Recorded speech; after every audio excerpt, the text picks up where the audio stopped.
जय मां सरस्वती। सूर्य को तो हम सब जानते ही हैं।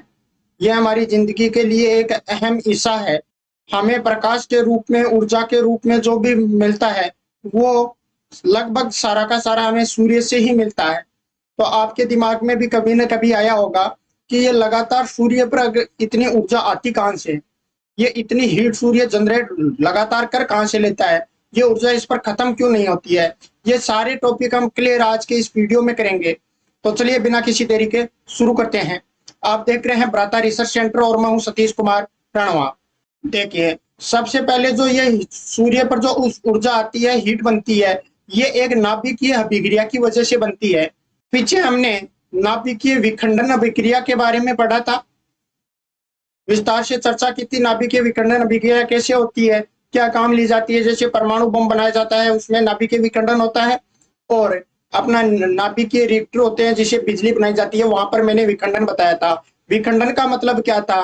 कोई नाभिक है वो टूटेगा और अलग अलग चीजों में जुड़ जाएगा। लेकिन जो ये सूर्य से ऊर्जा बनती है, ये बनती है संलयन के कारण, जिसे फ्यूजन बोला जाता है। संलयन का मतलब क्या होता है कि दो छोटे छोटे नाभिक हैं, वो अगर जुड़कर एक बड़ा नाभिक बना लेंगे, तो यहां से क्या होगा, इस नाभिक की एक बड़ा नाभिक बनेगा और साथ में कुछ ऊर्जा भी निकलेगी। तो मेन स्रोत अपना जो सूर्य से ऊर्जा आने का है, वो नाभिकीय संलयन अभिक्रिया है। अभिक्रिया कैसे होती है, पूरी विस्तार से हम चित्रों और वीडियो के माध्यम से आगे समझेंगे। अब देखो, थोड़ा सा इनके मंत्र में आपको ज्यादा डीप में नहीं बताऊंगा, डिफरेंस बता देता हूँ। विखंडन अभिक्रिया हम यहाँ पर पृथ्वी पर इसको कर सकते हैं, ये हमारे लिए संभव है। लेकिन संलयन अभिक्रिया पृथ्वी पर कर पाना संभव नहीं है। क्यों नहीं है? जैसे मान लो कोई नाभिक है, उसमें प्लस है, धनावेश है। एक नाभिक है, उसमें भी धनावेश है। तो हम सब जानते हैं कि धनावेश धनावेश के पास में नहीं आ सकता। प्लस और माइनस है तो ये एक दूसरे के पास आ सकते हैं, लेकिन प्लस है तो ये एक दूसरे से दूर जाएंगे। तो नाभिकीय संलयन में अगर हम इन नाभिकों को जोड़ना चाहेंगे तो ये दूर जाएंगे। तो इनको जोड़ने का एक ही तरीका है कि इनको बहुत ज्यादा प्रेशर से एक साथ ले आओ, और बहुत ज्यादा ताप चाहिए और बहुत ज्यादा दाब चाहिए, तब ये जाके नाभिकीय संलयन अभिक्रिया बन पाती है। तो ये पृथ्वी पर इतना आसानी से संभव नहीं होता है। तो नाभिकीय संलयन अभिक्रिया फिर भी अगर बनाई जाती है तो जैसे अपना हाइड्रोजन बम इसी पर कार्य करता है। नाभिकीय जो विखंडन अभिक्रिया होती है, इसकी शक्ति कम होती है। वैसे तो बहुत शक्तिशाली होती है, लेकिन शक्ति कम होती है। किसकी वजह है? संलयन की। इसकी शक्ति क्या होती है? ज्यादा। मतलब इसमें ऊर्जा ज्यादा निकलती है, उसमें ऊर्जा थोड़ी कम निकलती है। लेकिन ये घातक ज्यादा होती है और ये घातक कम होती है। इसका मतलब क्या हुआ? घातक का मतलब होता है मारने का, तबाही करने की क्षमता इस विखंडन में ज्यादा होती है और इस संलयन में कम होती है। क्योंकि इस विखंडन अभिक्रिया में ऊर्जा से जितनी तबाही होती है वो तो होती है, उसके बाद निकलने वाली विकिरणें तबाही करती है। इसमें कोई घातक विकिरणें नहीं निकलती है, केवल ऊर्जा से ही तबाही होती है। इसीलिए घातक हथियार जो होते हैं वो विखंडन अभिक्रिया यानी परमाणु बम से बनाए जाते हैं। अब हम समझते हैं ये संलयन अभिक्रिया कैसे होती है। तो इसके लिए सबसे पहले हमें सूर्य पर जानना पड़ेगा कि सूर्य के ऊपर है क्या क्या। तो सूर्य के ऊपर हमारा सबसे ज्यादा जो है वो हाइड्रोजन पाया जाता है। सबसे ज्यादा सूर्य पर क्या पाया जाता है? हाइड्रोजन, हीलियम वगैरह जैसे वहां पर पाए जाते हैं। हाइड्रोजन पाया जाता है। अब मैंने बताया कि ये संलयन अभिक्रिया होती है। अब आओ कहोगे कि सूर्य पर संलयन अभिक्रिया कैसे हो पाती है? तो अपना जो सूर्य होता है, इसका गुरुत्वाकर्षण बहुत ज्यादा होता है। मतलब ये अपने आसपास जो भी चीजें हैं उनको बहुत भयंकर तीव्र गति से खींचेगा। तो जो ये हाइड्रोजन के कण वगैरह है, इनको भी ये बहुत भयंकर तरीके से खींचता है। तो इसके अंदर बहुत ज्यादा दाब बन जाता है। अब देखो, मैं अभिक्रिया समझ लेता हूँ, फिर हम इसको आसान भाषा में समझेंगे। ये अपना एक अभिक्रिया होती कैसे है वो समझना जरूरी है।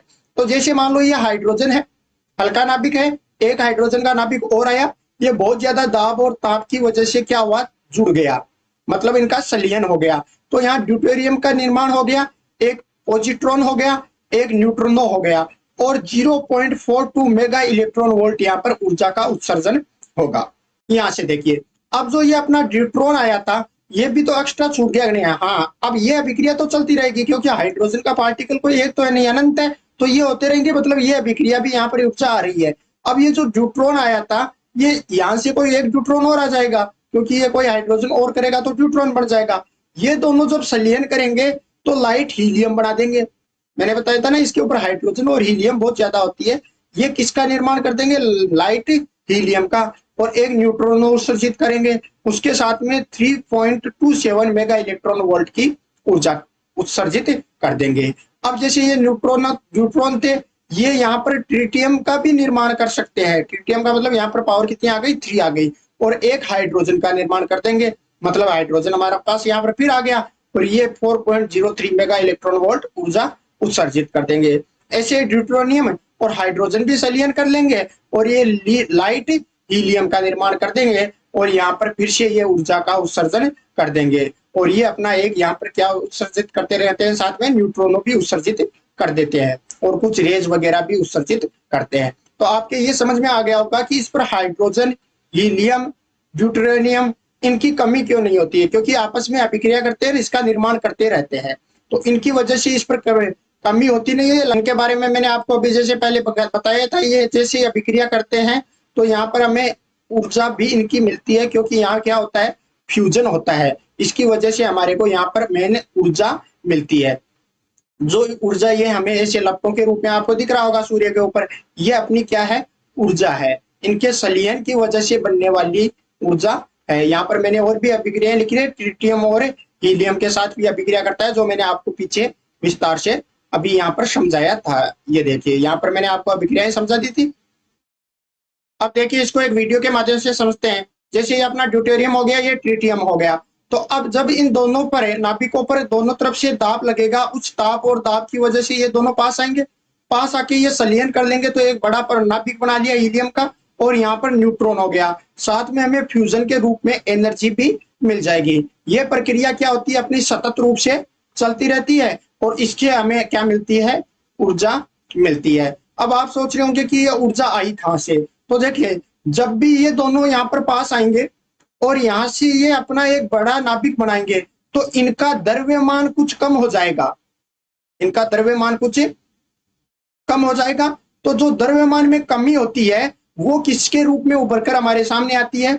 ऊर्जा के रूप में सामने आती है। एक आपने फेमस सूत्र पढ़ा होगा, E बराबर mc²। तो इसका भी यही है कि जो द्रव्यमान की कमी है, वो किसके रूप में उभर कर हमारे सामने आती है?